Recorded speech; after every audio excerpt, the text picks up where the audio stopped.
Igbo ndị ọma njem ọ na-asịkwa m nke onye nna m bịa last time a bịara ebe a nwaanyị si na onwere ụlọ bịa ya nwakwarụkwa m bịa kpọta m n'azụ ụlọ ọ bụla ife a na-alụli ya bịa sikwa na ọka nkene Zeus Charity Foundation ọ dị ọkwa izi mana ka ihe bụ mkpa iketa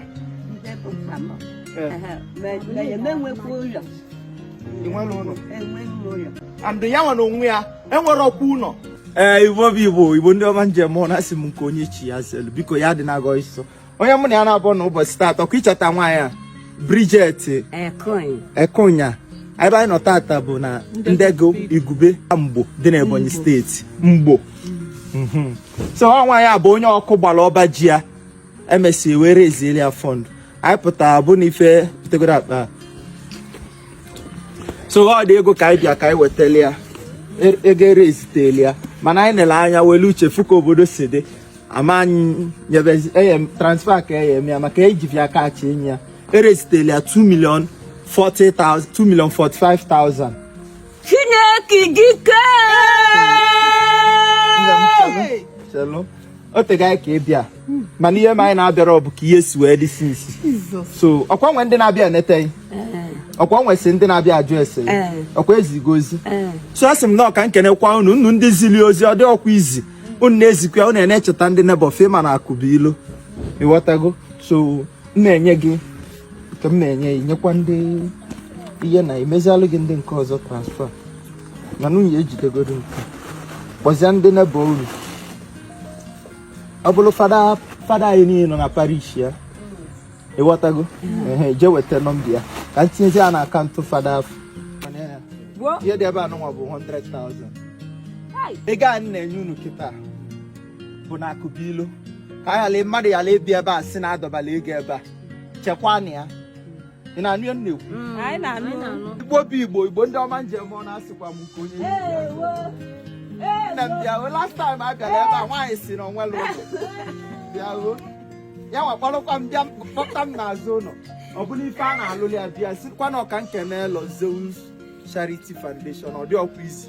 ebe ọ bụ na o si ewepụta Chukwu gozie ya ma ndị na-asọpọtụ na ọka agbakọ aka ya ka ọ dị mma Chineke gozie unu ka ya ekemo Chineke gozie unu asha unu na-eje mesie ndị unu na-eziri unu n'ibe ọbụla ndị unu n'ofu Chineke gozie unu ọfụma ọfụma Chineke gozie unu kekebe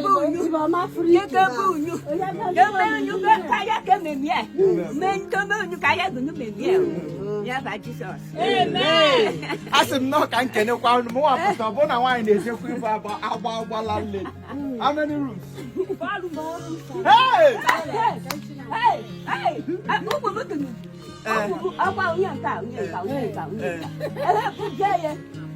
Na-abịa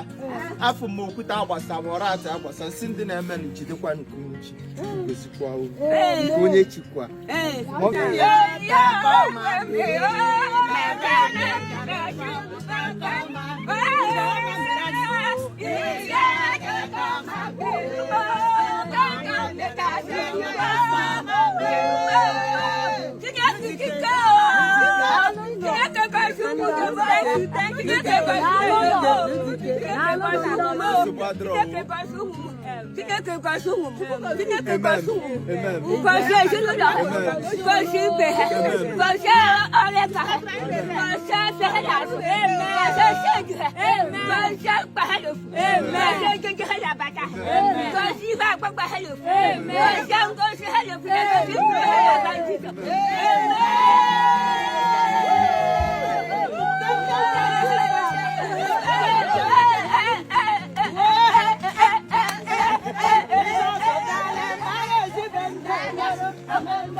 Nutike